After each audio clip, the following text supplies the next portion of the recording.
Yes academy current affairs 360 డిగ్రీస్లో మనం discuss చేస్తున్నాం. UPSC ఎగ్జామ్లో ప్రిలిమ్స్లో కానీ మెయిన్స్లో కానీ ఇతరత్ర ఉండేటువంటి ఎస్ఐ రేటింగ్లో కానీ కరెంట్ అఫైర్స్కి ఉండేటువంటి ఇంపార్టెన్స్ ఏందో మనం చూసాం లాస్ట్ టైం.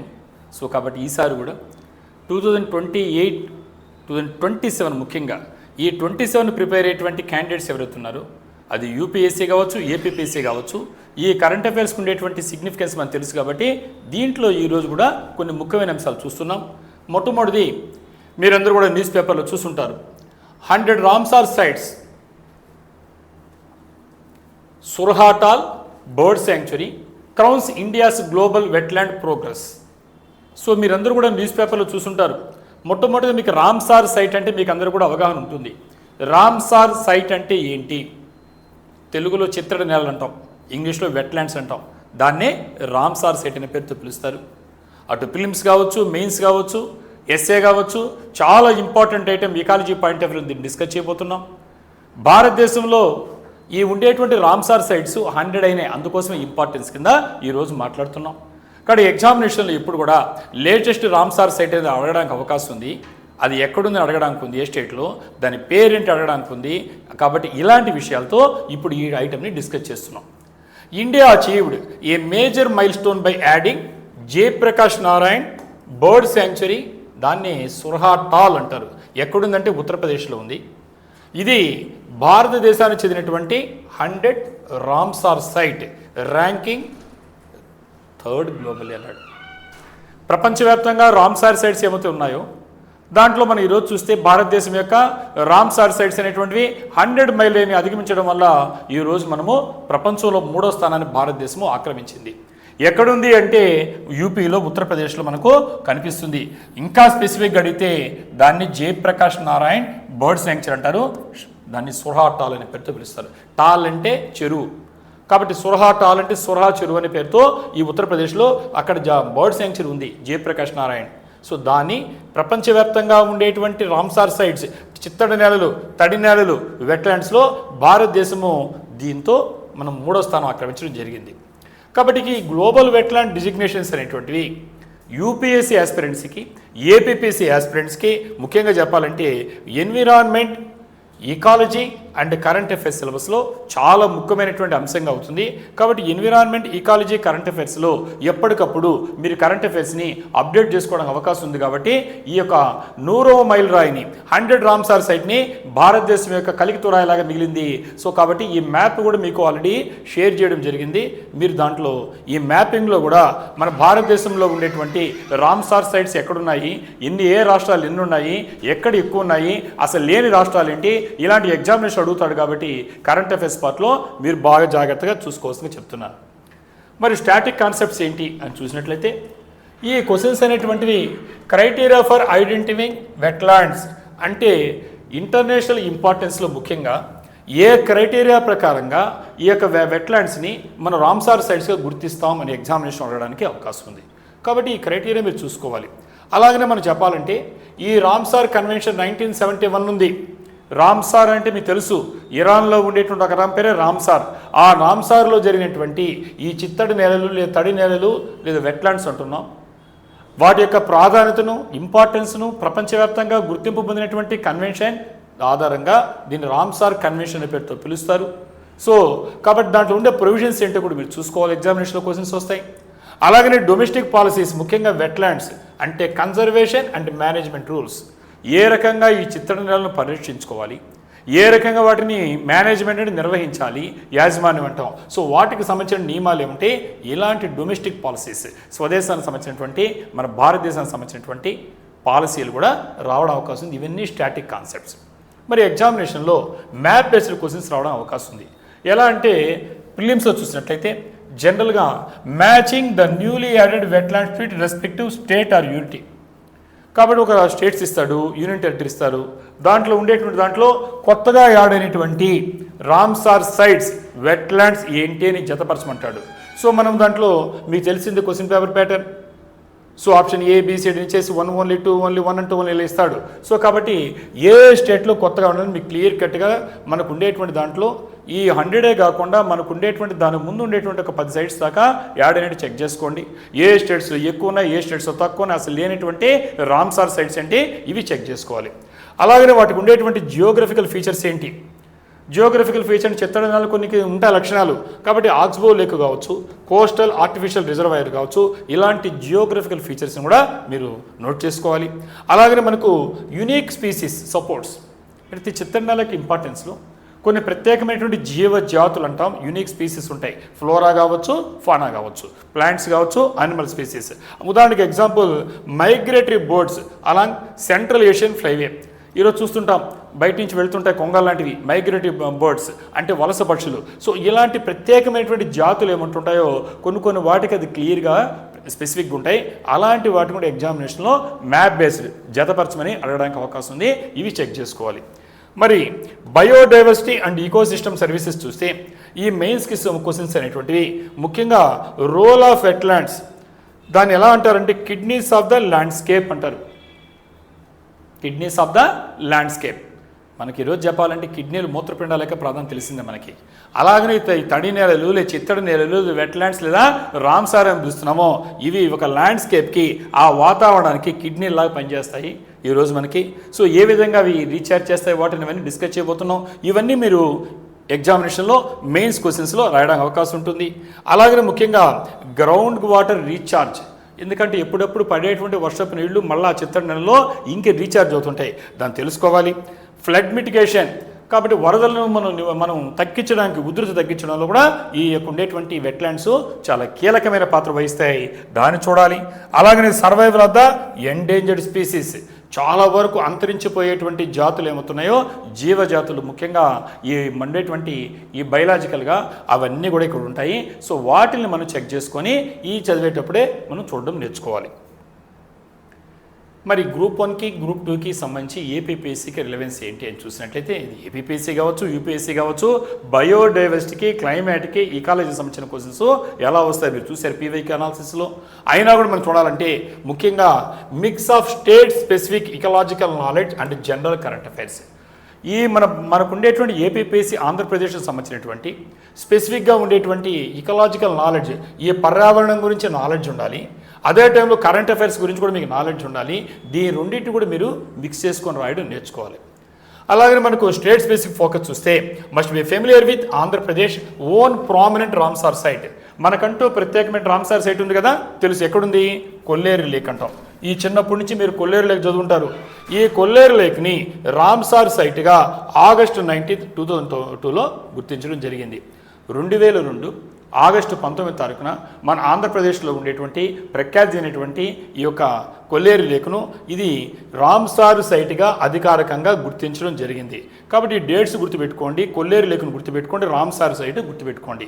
ఇది దాదాపు ఏరియా ఎంత ఉందంటే 90,100 హెక్టార్స్, అంటే 1,00,000 హెక్టార్లకే దగ్గరగా ఉంది. అందుకే 901 స్క్వేర్ కిలోమీటర్స్ అంటాం. ఇది దేనికి ఉపయోగపడుతుందంటే ప్రొటెక్ట్స్ ఇట్స్ రిచ్ బయోడైవర్సిటీ, అంటే దాంట్లో ఉండేటువంటి జీవ వైవిధ్యం, రకరకాల జాతులు ఉంటాయి. మీరు కొల్లేరు కొంగలని పెట్టుడు ఉంటారు. కాబట్టి ఇది హ్యాబిటేట్గా స్పీసీస్కి ఉంది. ముఖ్యంగా గ్రే పెలికాన్ కానీ స్పాట్ బిల్ట్ పెలికాన్ అంటారు దాన్ని. సో అలాగనే మనకు పెయింటెడ్ స్టార్క్ ఉంది, అలాగనే గ్లాసీ ఐబిస్ ఉంది. సో ఇలాంటి న్యూమరస్ మైగ్రేటరీ బర్డ్స్, అంటే ఒక దేశంలో విదేశాల నుంచి వలస వస్తూ అక్కడ పొదుగు చేసి మళ్ళీ వెళ్ళిపోతుంటాయి. సో ఆ సైబీరియా నుంచి వస్తుంటాయి, రష్యాల నుంచి, నార్థన్ యూరోప్. సో అవి ఎలా వస్తున్నాయి, ఏ రకంగా వస్తున్నాయి, ఎప్పుడు కూడా శాస్త్రవేత్తలకు ఆశ్చర్యం కలిగించేటువంటి రీసెర్చ్కి ముడి వస్తువులు అలాగ ఉన్నాయి. సో కాబట్టి ఇలాంటి రామ్సార్ సైటు ఆంధ్రప్రదేశ్లో ఉంది. దానికి సంబంధించి ఎగ్జామినేషన్లో క్వశ్చన్స్ రావడం అవకాశం ఉంది. అలాగనే మనకు ఈ క్వశ్చన్స్ తరచుగా ఈ జియోగ్రఫీ మీద అడగచ్చు. ఉదాహరణకి ఎక్కడుంది ఏపీపీఎస్సీలు అడిగినప్పుడు మన ఆంధ్రప్రదేశ్లో ఉండేటువంటి రామ్సార్ సైట్ అనేటువంటి కొల్లేరు లేక్ యొక్క జియోగ్రఫీ ఎక్కడుందంటే కృష్ణా గోదావరి డెల్టాల మధ్యలో ఉంది. కాబట్టి అక్కడ ఉండే ఫ్లోరా ఫానా కూడా ఎలా ఉంటుంది, అసోసియేట్ అయినటువంటి దానికి కన్జర్వేషన్ ఛాలెంజెస్ అంటే ఇలాంటి విషయాలు స్టేట్ స్పెసిఫిక్గా చూడాలి. ఇది కొల్లేరులోకి చూస్తున్నాం, skyway of Kolleru, the temple of nature అంటున్నాం. నిజంగా చెప్పాలంటే ఈ ప్రకృతి యొక్క గుడి అని చెప్పొచ్చు. ఈ కొల్లేరు పైనుంచి ఏరియల్ వ్యూలో స్కై వ్యూలో చూస్తే ఈ విధంగా మనకు కనిపిస్తూ ఉంది. చూడండి ఒకసారి కొల్లేరు లేక్ ఎలా ఉంది. ఇవి వెట్లాండ్స్, ఇవే చిత్తడి నేలలు, ఇవే తడి నేలలు. వీటినే రామ్సార్ అనే పేరుతో పిలుస్తున్నాం.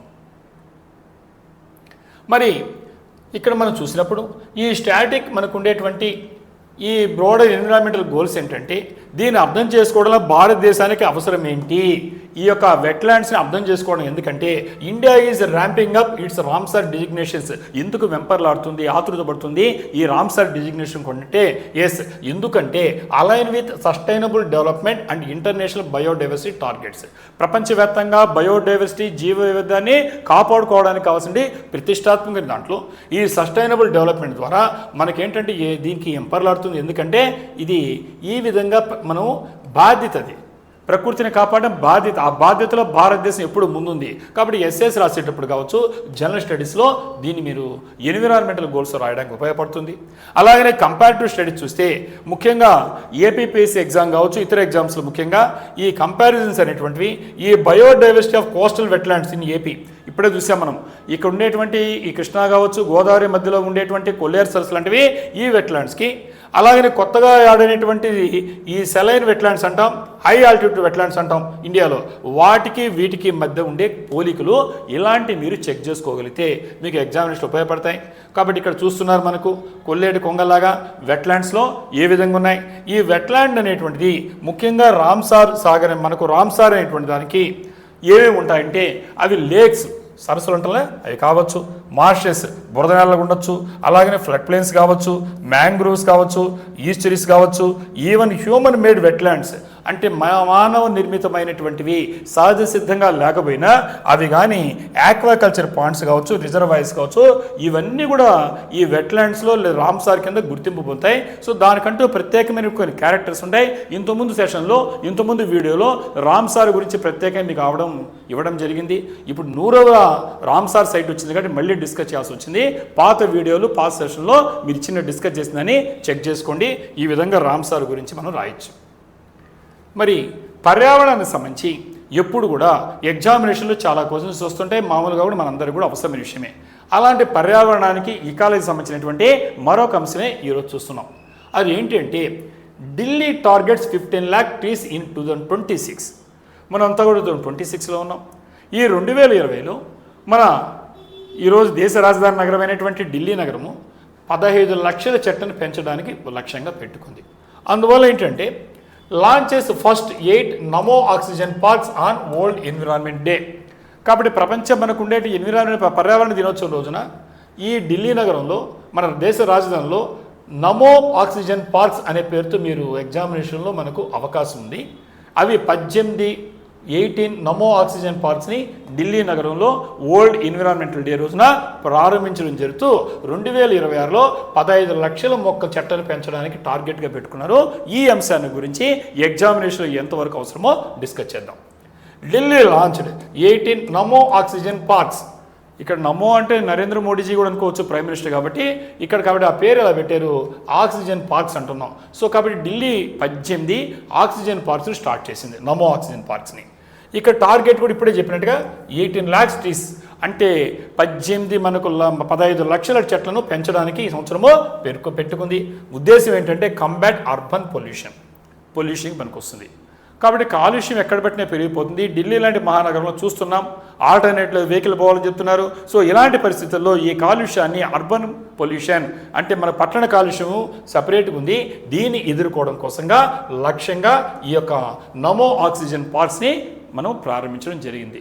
కాబట్టి ఈ ఆక్సిజన్ యొక్క పార్కుల యొక్క ఉద్దేశం ఏంటంటే టు కంబాట్ అర్బన్ పొల్యూషన్, పట్టణ కాలుష్యాన్ని ఎదుర్కోవడమే ఉద్దేశంగా ప్రారంభించడం జరిగింది.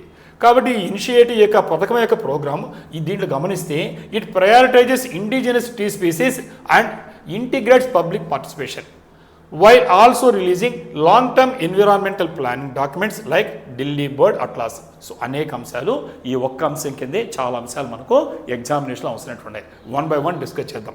మొట్టమొదటిది ఈ నమో ఆక్సిజన్ పార్క్ ఉండేటువంటి ప్రయారిటీ ఏంటంటే ఇండిజినస్ ట్రీ స్పీసీస్ అంటే మనం ఎక్కడి నుంచో తెచ్చుకోకుండా స్థానికంగా పెరిగేటువంటి మనకి ఏమైతే మొక్కలు ఉన్నాయో ఆ చెట్లను పెంచడమే ఇక్కడ ప్రాధాన్యత ఇస్తున్నారు. అదే సమయంలో ఏం చేస్తున్నారంటే ఇంటిగ్రేట్స్ పబ్లిక్ పార్టిసిపేషన్ అంటే ప్రజలను ఎప్పుడు కూడా భాగస్వామ్యం చేసుకున్నప్పుడే ఏ పథకమైన లక్ష్యం అవుతుంది. కాబట్టి ఇక్కడ పబ్లిక్ పార్టిసిపేషన్లో ఇంటిగ్రేట్ చేస్తున్నారు. అదే టైంలో long term environmental planning documents like Delhi bird atlas అంటాం. సో కాబట్టి ఇక్కడ మనకు చూసినట్లయితే అదే సమయంలో మనం రిలీజ్ చేశారు long term environmental planning documents. So కాబట్టి ఈ పర్యావరణానికి సంబంధించి దీర్ఘకాలిక ప్రణాళికతో ఢిల్లీ బోర్డ్ అట్లాస్ అనేటువంటిది చేశారు. వీటన్నిటికీ అనుబంధంగా 18 నమో ఆక్సిజన్ ట్రీస్ని పార్క్స్ని ప్రారంభించడం జరిగింది. కాబట్టి ఇక్కడ ఈ అర్బన్ ఫారెస్ట్రీ డెవలప్మెంట్స్ అనేటువంటిది యూపీఎస్సీకి కావచ్చు, ఏపీపీఎస్సీ ఆస్పిరెంట్స్కు అనేకమైనటువంటి సిలబస్ డొమైన్స్లో ఉపయోగపడతాయి. ఇక్కడ చూస్తున్నాం మనం ఈ పార్కు లాంటివి మీరు చూస్తుంటారు. సో దీన్ని నమో ఆక్సిజన్ పార్క్ అంటారు. ఇలాంటివి ఢిల్లీలో 18 ప్రారంభించారు.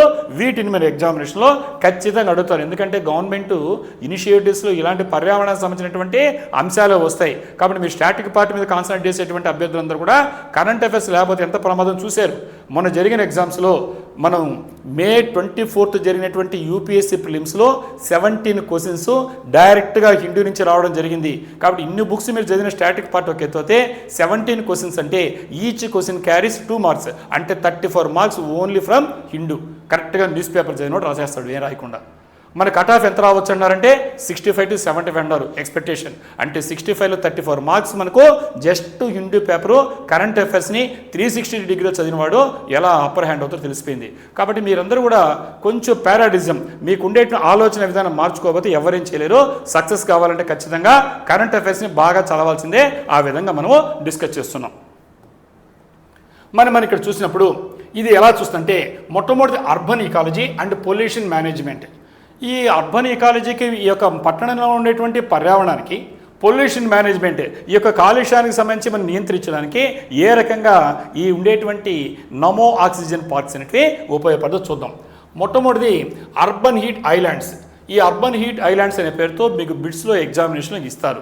సో కాబట్టి UHI అనే పేరుతో షార్ట్ కట్లో పిలుస్తాం అర్బన్ హీట్ ఐలాండ్స్. సో మీరు క్లైమేట్, ఎకాలజీ, ఎన్విరాన్మెంట్ చదివే వాళ్ళకి ఈ పరిచయాలు అయి ఉంటాయి ఖచ్చితంగా, కాకపోతే చదవండి. కాబట్టి అర్బన్ హీట్ ఐలాండ్స్ అనేటువంటివి మైక్రో క్లైమేట్ అంటే ఒక స్థానికంగా ఉండేటువంటి ఒక క్లైమేట్ ఏమవుతుందో దానికి సంబంధించి మనము ఈ ఆక్సిజన్ పార్క్స్ ఇనిషియేటివ్ అనేటువంటిది ఒక ప్రైమరీ కేస్ స్టడీ లాగా పనికొస్తుంది.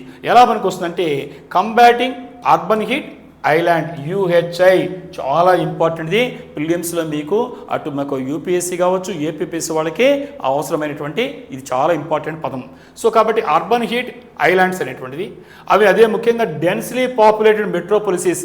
ఈ మెట్రోపాలిటన్ నగరాలు ఏమవుతున్నాయో ఢిల్లీ కానీ, కలకటా కానీ, బాంబే కానీ, చెన్నై కానీ, ఈ బెంగళూరు కానీ ఇలాంటి నగరాల్లో ముఖ్యంగా డెన్స్లీ పాపులేటెడ్ ఎక్కడ జనసాంద్రత ఎక్కువ ఉంది ఇలాంటి చోట ఏమవుతుంది కార్బన్ డైఆక్సైడ్ రిలీజ్ చేస్తున్నాం. తగినటువంటి చెట్లు లేకపోతే ఏమవుతున్నాయి ఆక్సిజన్ లభించడం లేదు. అప్పుడు ఏమవుతుంది వాతావరణం వేడెక్కిపోతూ ఉంది. సో ఇలాంటి చోట అర్బన్ హీట్ ఐలాండ్స్ అంటే హీట్ ఒక దీవుల్లాగా ఉన్నట్టుగా ఒక వేడి అక్కడే ఉండిపోతుంది. సో ఇది మైక్రో క్లైమేట్స్కి దారితీస్తుంది. ఇలాంటి అంశాల మీద ఎగ్జామినేషన్లో క్వశ్చన్స్ వస్తాయి. దానికి ఒక కంబ్యాట్ ఎదుర్కోవడం కోసమే ఇప్పుడు చెప్పినటువంటి నమో ఆక్సిజన్ పార్క్స్ యొక్క ఉద్దేశం. సో అదేవిధంగా చూసినప్పుడు మన పర్యావరణంలో ఎయిర్పోర్ట్కి వెళ్ళినప్పుడు చూస్తుంటారు మీరందరూ కూడా ఈ మనకు ఉండేటువంటి PM 2.5 కానీ PM 10 కానీ ఈ మిటిగేషన్ చూస్తుంటాం. సో ముఖ్యంగా చెప్పాలనుకున్నప్పుడు ఈ డెన్స్ దట్టమైనటువంటి చెట్లు అలాగే మల్టీ లేయర్డ్ అంటే చెట్లు ఉంటాయి వరుసగా ఆకులు ఉంటాయి. సో మల్టీ లేయర్డ్గా ఉండే వెజిటేషను ముఖ్యంగా ఇండిజినస్ స్పీసీస్ పీపల్ అంటే తెలుసు రావి చెట్టు అంటాం తెలుగులో, బన్యాన్ మర్రి చెట్టు అంటాము, జామున్ చెట్టు తెలుసు, అలాగని మ్యాంగో కావచ్చు. ఇవన్నీ ఏం చేస్తాయంటే ఇవి పర్టికులేట్ మ్యాటర్ అంటే మనం PM అనే పేరుతో పిలుస్తున్నాం PM 2.5 అనేసి అంటే అత్యంత కంటికి కనబడకుండేటువంటి డస్ట్ పార్టికల్స్ అనమాట. సో వాటిని ఏం చేస్తాయి ట్రాప్ చేసి డస్ట్ ఫిల్టర్స్గా పనిచేస్తాయి. ఇది ఇంపార్టెంట్. కాబట్టి ఈ చెట్ల యొక్క ఉద్దేశం ఎందుకంటే పైన మన కంటికి కనపడకుండా వచ్చేటువంటి డస్ట్ పార్టికల్స్ ఏమైతే PM 2.5 అలాగనే PM 10 ఉన్నాయో దాన్ని మిటిగేట్ చేస్తాయి, తగ్గిస్తాయి. ఎందుకంటే అక్కడ అనేక లేయర్స్గా ఉంటాయి చెట్లు, ఈ పెద్ద చెట్లు అవి ఆ డస్ట్ అంతా పీల్చుకుంటాయి కాబట్టి డస్ట్ ఫిల్టర్స్గా పనిచేస్తాయి. అందుకోసమే మనం నమో ఆక్సిజన్ మన పార్క్స్ని వాడుతున్నాం. ఇక్కడ ఒకసారి కానీ ఈ మ్యాప్ని కానీ చూసినట్లయితే ఈ యొక్క డయాగ్రామ్ చూడండి. ఈ పర్టికులర్ సైజ్ కంపారిజన్ చూడండి. ఇది హ్యూమన్ హెయిర్, మనంతా వెంట్రుకలు ఉన్నాయి. ఆ వెంట్రుక సైజు 50 to 70 మిల్లీ మైక్రాన్స్ ఉంటాయి. ఇది సైజు. ఒకదాన్ని జూమ్ చేస్తే ఒక హ్యూమన్ హెయిర్ని ఇలా ఉంది అంటే దీని సైజు 50 to 70 ఉంది. మరి దానికంటే అంటే కంటి కంటే మన ఎంట్రుక కంటే చిన్నగా, హెయిర్ కంటే చిన్నగా PM 2.20 less than 2.5 milli microns, లేదు PM 10 అంటే కూడా లెస్ దెన్ 10 మిల్లీ మైక్రాన్స్. అంటే వెంట్రుక కంటే కంటికి కనబడకుండా ఉండేటువంటి డస్ట్ పార్టికల్స్ ఏ రకంగా క్రానిక్ డిసీజ్ని మనకు కలిగిస్తున్నాయో లంగ్స్లోకి వెళ్ళి మీకు అర్థమవుతుంది. సో ఇలాంటి వాటిని తగ్గించడం కోసంగానే ఇప్పుడు చెప్పినటువంటి ఇక్కడ చూస్తున్నాం ఈ బన్యాయన్ మర్రి చెట్టు కావచ్చు, రావి చెట్టు కావచ్చు, ఇలాంటి చెట్లు అనేటువంటి ఉండడం వల్ల మనకు ఈ డస్ట్ పార్టికల్స్ని మల్టీ లేయర్గా అవి మొత్తం లాగేసుకుంటాయి. సో అలాగనే మనం చూసినప్పుడు ఇక్కడ గవర్నెన్స్ అండ్ పాలసీకి చూసినప్పుడు GS పేపర్ 2లో డీసెంట్రలైజ్డ్ ఎన్విరాన్మెంటల్ గవర్నెన్స్ అంటే మనకు ఉండేటువంటి వికేంద్రీకరణ చేసినటువంటి ప్రభుత్వ పథకాల గురించి వాడినప్పుడు ఇక్కడ లోకల్ కేర్ టేకింగ్ కమిటీస్, ఎక్కడికెక్కడ స్థానికంగా ఉండేటువంటి కేర్ టేకింగ్ కమిటీస్ ఉంటాయి. దాన్ని ఏమంటారంటే సిటిజన్ సైన్స్ ఇనిషియేటివ్స్ అంటారు. అంటే ఒక విధంగా చెప్పాలంటే ఈ యొక్క శాస్త్రీయమైన పరిజ్ఞానము పౌరులకి, సిటిజన్స్కి లభించినప్పుడు ఉదాహరణకి ఢిల్లీ బోర్డ్ అట్లాస్ అనే పేరుతో పిలుస్తున్నాం. ఈ ఢిల్లీ బోర్డ్ అట్లాస్ లాంటివి అంటే వాళ్ళ పర్యావరణాలు గమనించారు, బోర్డ్స్ కావచ్చు, ఇతరత్ర చెట్ల యొక్క ప్రాధాన్యతను. సో కాబట్టి అది ఏం తెలియజేస్తుందంటే shift from top downward bureaucratic control. ఇంతకుముందు ఏం చేసేవారు, పై ఉండేటువంటి అధికారులు కిందకి ఇస్తే కింద ఆదేశాలు, కిందకు వస్తే కింద ఆదేశాలు కిందకు వచ్చాయి. సో దాన్ని ఏమంటామంటే టాప్ డౌన్ అంటాం. అంటే పైనుంచి కిందకి ఒక బ్యూరోక్రటిక్ అధికారుల చేతిలో నియంత్రణ ఉండేది. ఇప్పుడు ఏం చేస్తున్నాం, కమ్యూనిటీ లెడ్ కన్జర్వేషన్ అంటున్నాం.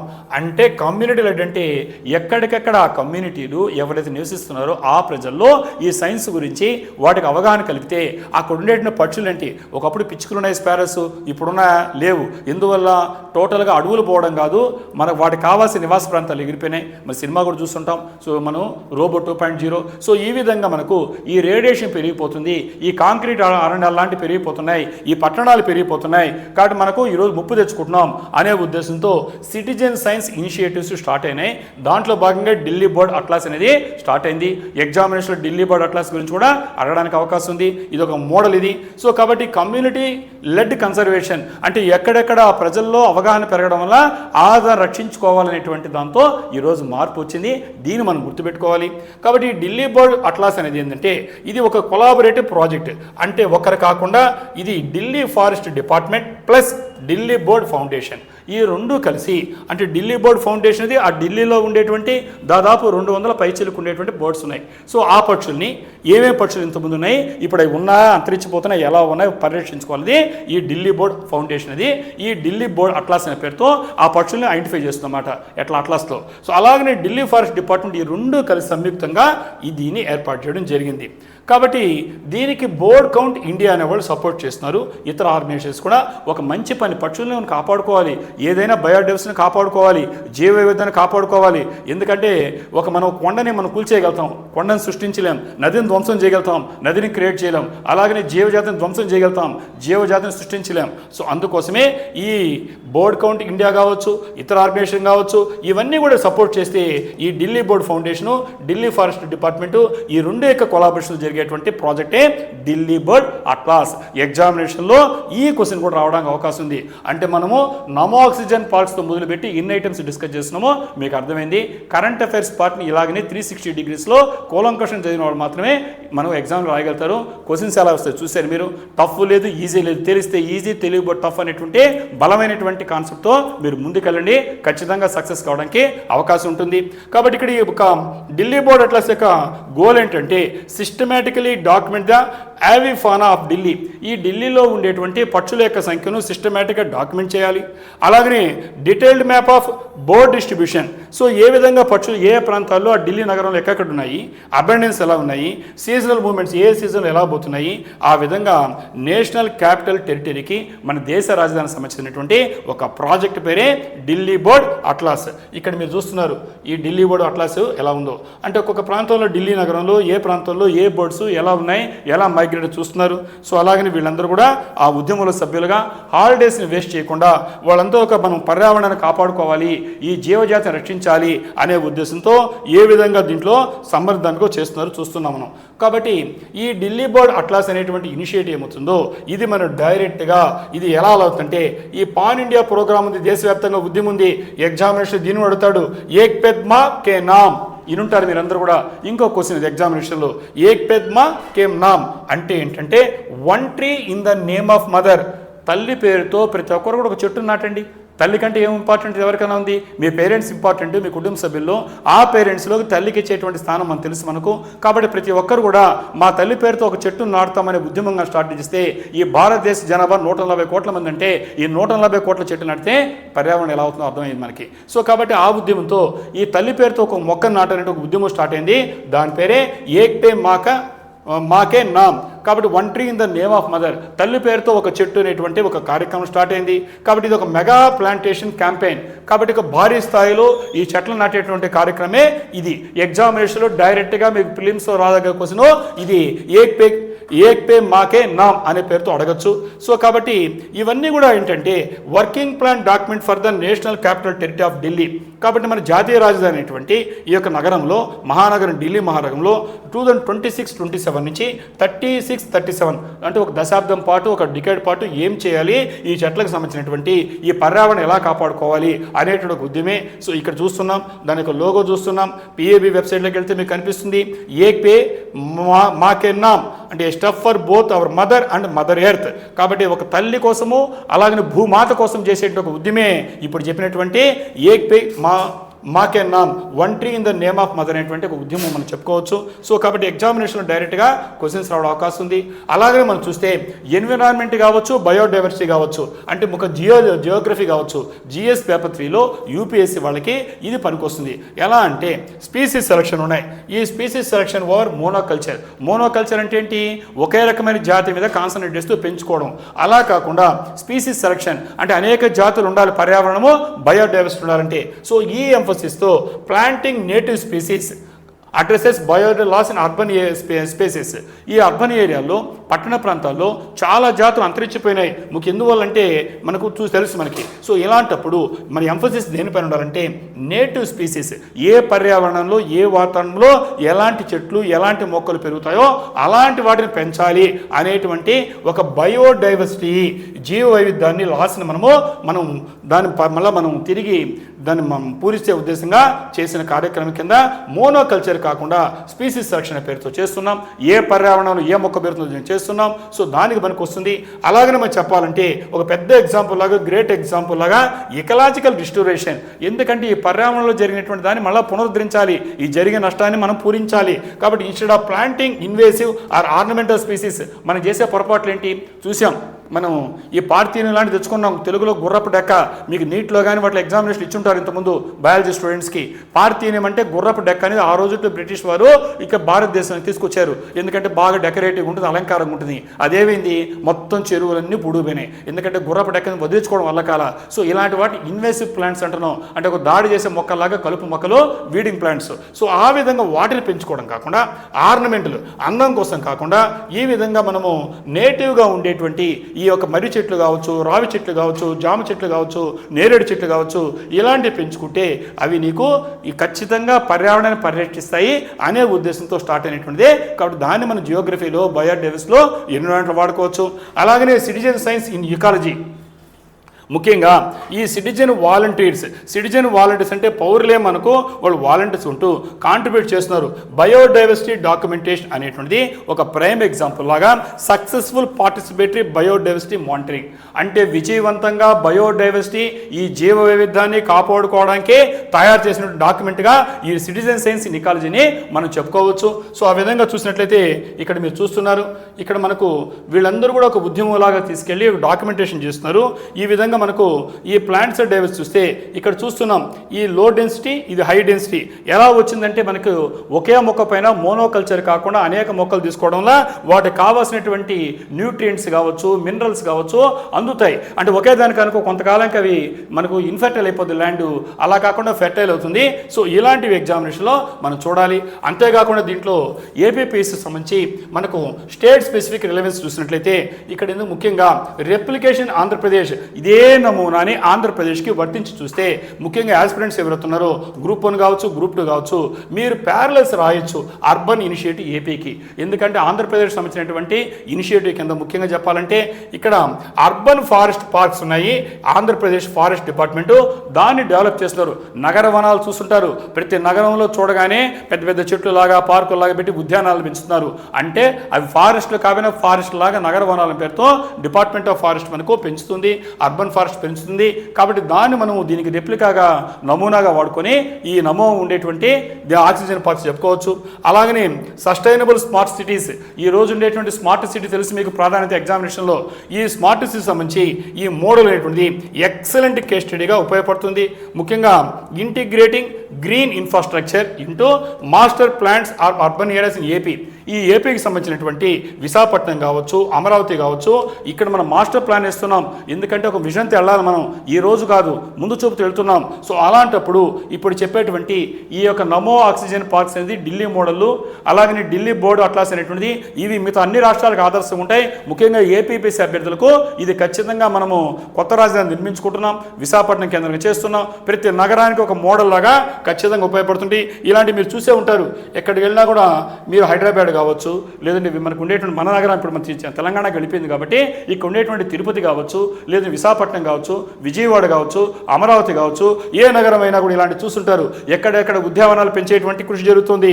ముఖ్యంగా ఇది ఒక మోడల్. సో ఈ విధంగా చేసుకుంటే ఈ పర్యావరణాన్ని పరిరక్షించుకోవడం అవకాశం ఉంటుంది. కాబట్టి ఇక్కడ నమో ఆక్సిజన్ పార్క్ అనేది న్యూస్లో ఒక చిన్న ఐటమ్ ఉన్నా ఎన్ని రకాలుగా మనం చదవచ్చు, మీకు ఎగ్జామినేషన్లో అన్ని రకాలు రావడానికి అవకాశం ఉంది. కాబట్టి ఇలా ప్రిపేర్ అయితే మాత్రమే సక్సెస్ అవుతారు, అర్థమవుతున్నది మీకు.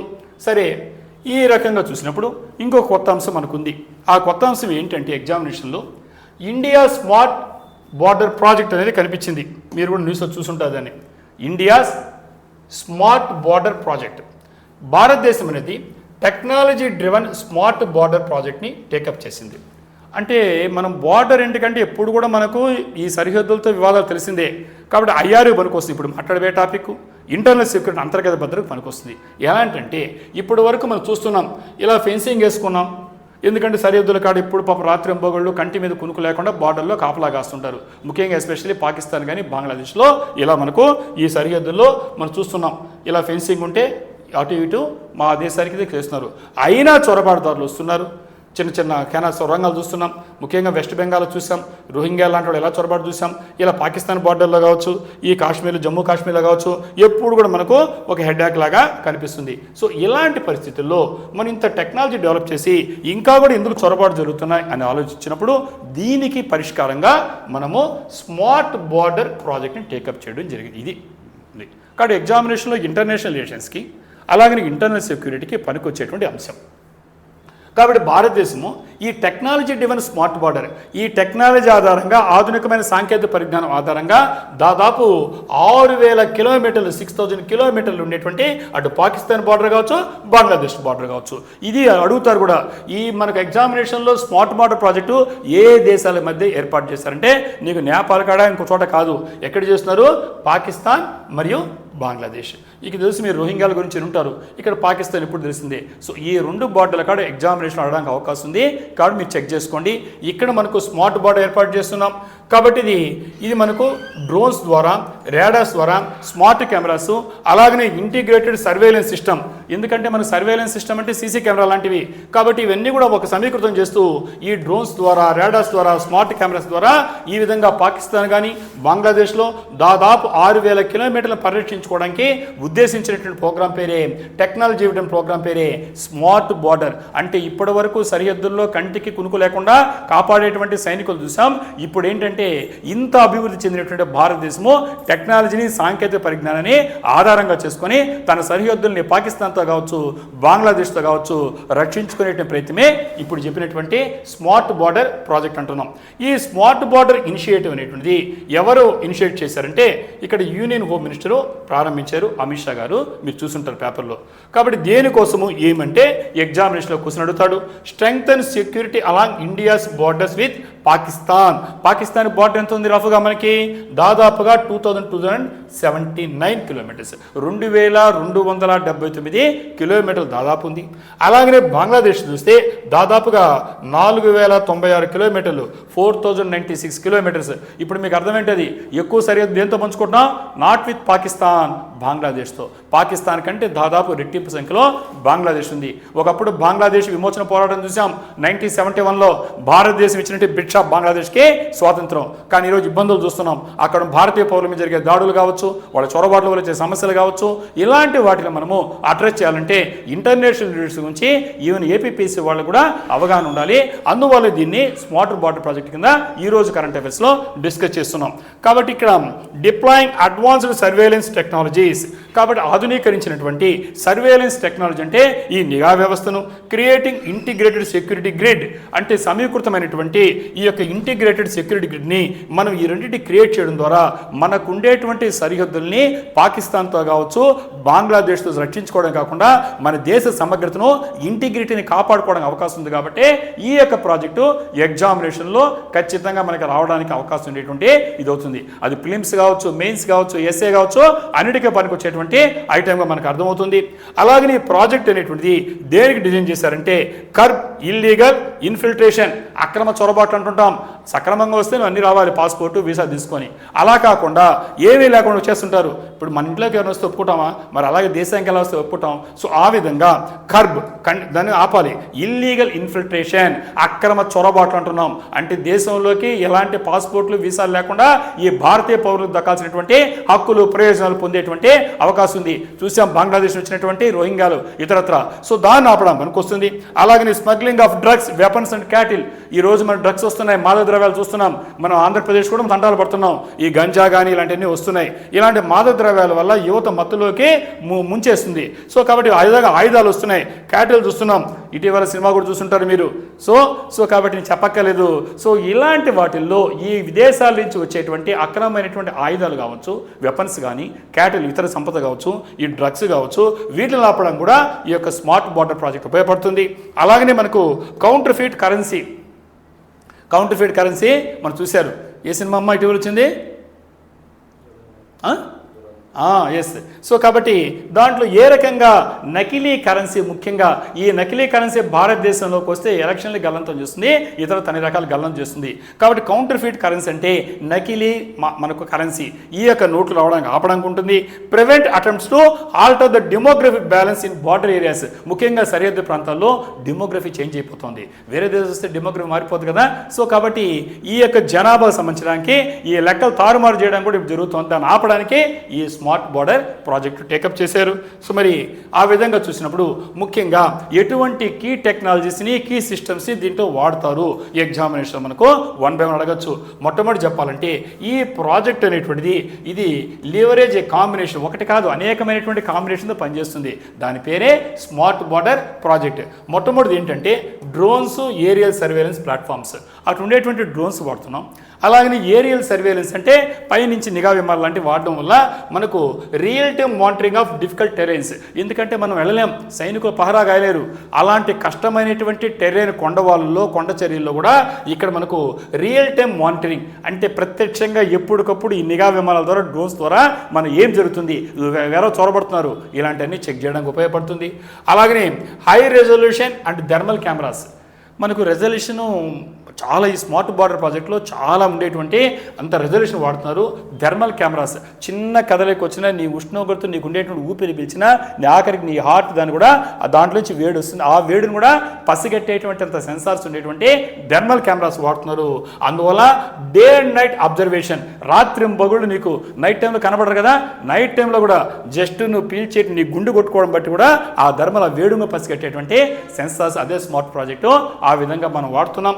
అలాగనే radars and sensor base systems మనకు ఉండేటువంటి దాంట్లో ఈ ఫైబర్ ఆప్టిక్ కావచ్చు, గ్రౌండ్ సెన్సార్ కావచ్చు, వీటిని మనం వాడడం ద్వారా మనకు అన్ఫెన్స్డ్ ఆర్ రివరైన్ ఏరియాస్, ఇంతమంది చెప్పాను క్రోకడైల్స్ వాడుతున్నారు బంగ్లాదేశ్ బార్డర్లో, ఎందుకంటే పాకిస్తాన్ కంటే పెద్ద బార్డర్ మన బంగ్లాదేశ్తో ఉంది, మొత్తం రివర్స్ ఉంటాయి. సో అలాంటప్పుడు క్రోకడైల్స్ను వాడుతున్నారు, దాంట్లో ఉండే ఛాలెంజ్ కూడా చెప్పాను నేను. సో కొత్త రకం ప్రాజెక్టు. సో కాబట్టి ఈ రివరైన్ ఏరియాస్లో, ఈ నదీ ప్రాంతాల్లో అన్ఫెన్స్డ్ ఫెన్సింగ్ లేదు, వేయలేడానికి కుదరడం లేదు, అలాంటి ప్రాంతంలో ఈ రాడార్స్ కావచ్చు, సెన్సార్ బేస్డ్ సిస్టమ్ కావచ్చు, దీనివల్ల మనకు నిజంగా మనకు ఇంకా బాగా టెక్నాలజీ వల్ల వాడుకోవచ్చు. అలాగనే command and control system centres ఇవి ఏమవుతాయంటే ఈ డేటాను తీసుకెళ్ళి మల్టిపుల్ సోర్సెస్తో వాడతాయి. ఆ విధంగా ర్యాపిడ్ రెస్పాన్స్, వెంటనే వేగవంతంగా ఎప్పుడో జరిగేది కాకుండా అప్పటికప్పుడే కంట్రోల్ సిస్టమ్తో ఉండడం వల్ల ఇమీడియట్గా వెంటనే మనము చర్యలు తీసుకోవడానికి, ఈ అక్రమ చొరబాటుల్ని ఆపడానికి అవకాశం ఉంటుంది. అలాగనే ఏఐ సపోర్ట్ అనలిటిక్స్, ముఖ్యంగా ఆర్టిఫిషియల్ ఇంటెలిజెన్స్ వచ్చేసింది, కృత్రిమ మేధస్సు వచ్చేసింది. దీన్ని మనం వాడుకోగలిగితే మనము ఈ మాన్యువల్ పెట్రోలింగ్ అంటే మనుషులు నిఘా తీసేటువంటి దానిపైన మనం తగ్గించుకొని ఇంప్రూవ్ సిచ్యుయేషన్ అవేర్నెస్, సన్నివేశానికి అనుగుణంగా ఇవి రెస్పాండ్ కాగలుగుతాయి. సో కాబట్టి దీన్ని వాడుకుంటున్నాము. అలాగనే ఈ స్మార్ట్ బార్డర్ ప్రాజెక్ట్ అనేటువంటిది దేని ఆధారంగా ఉంటుంది అంటే ఆల్రెడీ మనకు ఉంటుందో మా ప్రాజెక్టు. ఆ ప్రాజెక్ట్ పేరు ఏంటంటే CIBMS అంటారు. ఏమంటారు? CIBMS. CIBMS అంటే కాంప్రిహెన్సివ్, సమగ్రమైనటువంటి, ఇంటిగ్రేటెడ్, సమీకృతమైనటువంటి బార్డర్ మేనేజ్మెంట్ సిస్టమ్. BMS అంటే బోర్డర్ మేనేజ్మెంట్ సిస్టమ్. అంటే ఈ యొక్క సరిహద్దుల్ని, బార్డర్ని మేనేజ్మెంట్ నిర్వహించేటువంటి సిస్టమ్ వ్యవస్థ ఆల్రెడీ ఉంది. అది ఇంటిగ్రేటెడ్, సమీకృతంగా, కాంప్రిహెన్సివ్, సమగ్రంగా పనిచేస్తుంది, ఆల్రెడీ ఉంది. దాని ఆధారంగానే ఇప్పుడు మనం ఉండేటువంటి ఈ స్మార్ట్ బార్డర్ ప్రాజెక్ట్ పనిచేస్తుంది. ఇది ఏం చేస్తుందంటే మ్యాన్ పవర్, మనకు ఉండేటువంటి హ్యూమన్ రిసోర్స్ నెగ్లెక్ట్ చేయడంలో దాన్ని, టెక్నాలజికల్ని, సాంకేతిక పరిజ్ఞానాన్ని, అలాగనే మనకు ఉండేటువంటి కమాండ్ కంట్రోల్ సొల్యూషన్స్ని, ఇవన్నీ కూడా ఏం చేస్తుందంటే ఈ బార్డర్లో వేరే వాళ్ళు చొరబాటు లేని చోటనే సమీకృతం చేస్తున్నాం. కాబట్టి ఇక్కడ ఎక్కడ కూడా ఇంత ముందు దాన్ని మనం ఇగ్నోర్ చేయడంలా ఆల్రెడీ ఉండే ప్రాజెక్ట్ని డెవలప్ చేస్తున్నాం. ఉండే ప్రాజెక్ట్ ఏం పేరు? CIBMS. కాబట్టి comprehensive integrated border management system ఏమవుతుందో దాన్ని మనం ఆధునీకరించి ఈ టెక్నాలజీని స్మార్ట్ బార్డర్ ప్రాజెక్ట్ అనే పేరుతో పిలుస్తున్నాం. మరి అన్నీ అయిపోయింది సార్, సవాళ్ళు ఏమంటే ఖచ్చితంగా ప్రతి దాంట్లో ఎప్పుడు కూడా ఛాలెంజెస్ ఉంటాయి, సవాళ్ళు ఉంటాయి. ఈ సవాళ్ళని ఎలా అధిగమించాలో మాత్రమే మనం నేర్చుకోవాల్సింది. కాబట్టి UPSC, APPSC ప్రిపేర్ అయ్యేవాళ్ళు కూడా మన జీవితంలో ఎన్నో సవాళ్ళు ఉంటాయి. ఎగ్జామ్ కూడా ఒక సవాలే. ఆ ఎగ్జామ్లో మనం చేసేటువంటి క్రమంలో అనేకమైన చూసుకొని దానికి ఎప్పుడు నెగిటివ్ కాకుండా పాజిటివ్గా ఎలా ముందుకెళ్ళాలి ఆలోచించాలి. కాబట్టి ఇక్కడ మనం డిస్కస్ చేద్దాం. సవాళ్ళు ఏంటంటే ఇక్కడ ఎక్స్పర్ట్స్ ఏం చెప్తున్నారంటే ఈ టెక్నాలజీ అనేటువంటిది సిగ్నిఫికెంట్లీ ఎన్హాన్స్ బార్డర్ సెక్యూరిటీ. ఖచ్చితంగా టెక్నాలజీ, సాంకేతిక పరిజ్ఞానం అనేది మన బార్డర్ సెక్యూరిటీ, మనకు ఉండేటువంటి సరిహద్దులకి భద్రత సంబంధించి ఖచ్చితంగా ఉపయోగపడుతుంది. అయితే సవాళ్ళు, ఛాలెంజెస్ ఉన్నాయి. ఆ చాలా సవాళ్ళు ఏంటంటే టెరైన్ అండ్ వెదర్ కండిషన్స్. ఎందుకంటే టెరైన్ అంటే కొండ చర్యలు ఉంటాయి, అక్కడ ఉండేటువంటి వెదర్ కండిషన్, వాతావరణం ఇప్పుడు మారుతుంది. కాబట్టి అది ఆ సెన్సార్ కావచ్చు, రాడార్ కావచ్చు, పర్ఫార్మెన్స్ని సరిగ్గా ఇవ్వకపోవచ్చు కదా. మామూలు టైర్లో ఉండడం వేరే, ఈ టెరైన్లో మంచు కప్పేసిన ప్రాంతాల్లో వేరే ఉంటుంది. అలాగనే మనకు వెదర్ కండిషన్ మారిపోతుంటే మనలాగా ఉండదు. సో అలాంటప్పుడు ఈ రాడార్స్ యొక్క, ఈ సెన్సార్స్ యొక్క సున్నితత్వం అంటాం, సెన్సిటివిటీ అలాగనే ఉంటుందా, పర్ఫార్మెన్స్ అలాగే ఉంటుందా, అదొక ఛాలెంజ్. దీన్ని అధిగమిస్తూ టెక్నాలజీని తీసుకెళ్ళాలి. అలాగనే మనకు integration and maintenance of multiple technologies require careful planning and coordination. రకరకాల టెక్నాలజీ వాడడం. ఇప్పుడు మీకు కొన్ని బ్రీఫ్ చేసి ఇన్ని వచ్చాయి, నేను కరెక్ట్ చూసి ఇన్ని ఉంటాయి. మరి అన్నితర టెక్నాలజీని మనం ఏం చేయాలంటే మల్టిపుల్ టెక్నాలజీ అంటున్నాం. అంటే ఒకే రకమైన సాంకేతిక పరిజ్ఞానం కాదు. మరి దీన్ని మనం కేర్ఫుల్గా కోఆర్డినేట్ చేయాలి. ఒకరితో సంబంధం లేదు. చూస్తుంటాం మన టౌన్లో చూస్తేనే ఒకటో నా సంబంధం లేదు అంటుంటారు, అంటే కోఆర్డినేషన్ లేదు. మరి ఇంత టెక్నాలజీని ఎవరి వేరే కంట్రోల్లో ఉన్నప్పుడు వీటిని ఏ రకంగా మనం సమన్వయం చేసుకోవాలి, కోఆర్డినేట్ చేసుకోవాలి, ప్లాన్ చేయాలి. ఇది సవాలు, బట్ మనం అధిగమించవచ్చు. ఇది ఒకటి ఉంది. నెక్స్ట్ అలాగనే డిప్లొమాటిక్ సెన్సిటివ్నెస్. మనకి ఎప్పుడు కూడా దేశాలతో మనం జాగ్రత్తగా ఉంటాం, కానీ సెన్సిటివ్నెస్, సున్నితత్వం ఉంటుంది. కాబట్టి నేబరింగ్ కంట్రీస్లో ముఖ్యంగా చెప్పాలంటే ఈ ఫెన్సింగ్ అనేది సర్వేలెన్స్ ఇంటర్నేషనల్ బార్డర్ చేసినప్పుడు అక్కడ కొన్ని సమస్యలు ఉంటాయి. మీ ఇంటి హక్కులో ఉండి నువ్వు నడిపేటప్పుడు నీ బార్డర్, మీ ఇంటికి గోడ కడుతుంటే వాళ్ళు కూడా పక్కన పడితే గొడవలు వస్తాయి సందర్భాల్లో. మరి ఈ ఫెన్సింగ్ చేసేటప్పుడు ఇంత పెద్ద బార్డర్ని దాదాపు 6,000 కిలోమీటర్ల పైగా, పాకిస్తాన్తో 2,000 పై చెల్లుకుంది, బంగ్లాదేశ్ 4,000 పై చెల్లుకుంది. ఇంత కిలోమీటర్ల బార్డర్ వేసేటప్పుడు ఇక్కడ ఉండే వాటిల్లో ఈ సర్వేలెన్స్ కావచ్చు, ఇంటర్నేషనల్ బార్డర్స్ కూడా కొన్ని సమస్యలు అయితే ఉంటే దాన్ని అధిగమించి ముందుకెళ్ళాలి. అలాగనే dependence on human intelligence and local cooperation remains critical for effective enforcement. సమర్థవంతంగా ఇప్పుడు చెప్పినటువంటి భారతదేశం యొక్క స్మార్ట్ బార్డర్ ప్రాజెక్టు ఇది ఎస్బిపిపి అంటాం. ఇది సమర్థవంతంగా పనిచేయాలంటే స్థానికమైన కోఆపరేషన్ కావాలి. ఎప్పుడు కూడా మనం చెప్తారు ఇంటి దొంగను ఈశ్వరుడుగా పట్టాడంటాడు. ఎక్కడ కూడా సమస్యలు ఎక్కడ వస్తాయి, ఇంటి దొంగలాగా మనకు ఒకడు ఉంటాడు, ఎవడో ఒకడు కూర్చొని వాడు పక్కనవాడు ఉప్పందించడం, పక్కనవాడు సహకారం చేస్తుంటాడు. వీళ్ళని జాగ్రత్తగా మనం డీల్ చేయాలి. ఎందుకంటే ఇక్కడ ఎందువల్లంటే లోకల్ కోఆపరేషన్ కావాలి. ఇది ఎఫెక్టివ్గా ఎన్ఫోర్స్ చేయాలంటే ముఖ్యంగా హ్యూమన్ ఇంటెలిజెన్స్ కావాలి.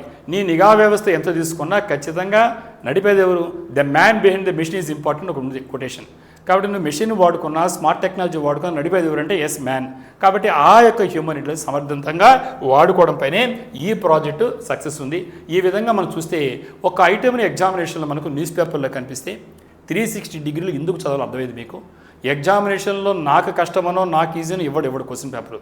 నువ్వు తిడుతూ అయినా సరే ఎగ్జామ్ రాయాలి, సక్సెస్ అవ్వాలంటే ఖచ్చితంగా 360 డిగ్రీలు అనాలిసిస్ చేసుకోవాల్సిందే. ఒక ఐటెం కింద మనం ఎన్ని ఐటమ్స్ మాట్లాడుతాం చూసాము. కాబట్టి క్వశ్చన్ పేపరు అలా వస్తుందంటే వస్తుందని ఎక్స్పెక్ట్ చేయండి, టఫ్గానే అన్ని చదువుదాం, అన్ని చదువుకోవడం ఈజీ అయిపోద్ది ఏ పేపర్ అయినా కూడా. సో ఆ విధంగా చూసాము సిగ్నిఫికెన్స్ ఆఫ్ కరెంట్ అఫైర్స్. మనం ఇంకా రాబోయేటువంటి ఏపీపీఎస్సీ కావచ్చు, ఏ ఎగ్జామ్లో అయినా స్టాటిక్ డేటా కూడా కరెంట్ అఫైర్స్ రిలేట్ అయి ఉంటుంది. కరెంట్ అఫైర్స్ అయితే డైరెక్ట్గా చాలా కోర్స్ వస్తున్నాయి. So please try to give due importance for current affairs. బయట మరి నెక్స్ట్ సెషన్లో కలుద్దాం. Until then I wish you all the success.